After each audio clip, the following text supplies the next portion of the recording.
आमदार बांगर बोलतो. हो स्वागत सर, बोला ना. अहो मी फोन याच्यासाठी लावलाय आपल्याला, हे सगळे तुमचे आरोग्य मित्र आलेत हो आणि त्यांचे आता मला वाटते काहीतरी संप चालू आहे. हा, जे शासन त्याला मानधन देत आहे त्याप्रमाणे आपण त्यांना पेमेंट देतोय. त्यांची पहिली मागणी आहे.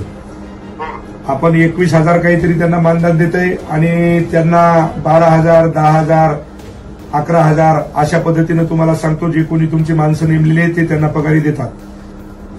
आणि आज काहीतरी पेपरला बातमी दिली, तुम्ही जर कामाला रुजू जर झाले नाही तर तुम्हाला कमी करण्यात येणार, नवीन भरती करण्यात येणार. तर हे सगळं चुकीचं आहे. हे सगळं बंद करा आणि त्या लोकांना न्याय द्या. आपण थोडंसं लक्ष घाला.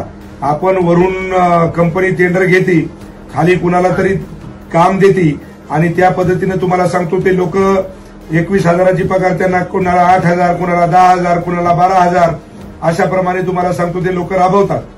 तर हे बंद झालं पाहिजे. कुठेतरी याच्याकडे लक्ष घाला ताबडतोब याच्यावर. आणि कोणत्याही प्रकारची नवीन भरती होता कामा नये. हा, नाही तर गाठ संतोष बांगरशी ध्यानात ठेवा.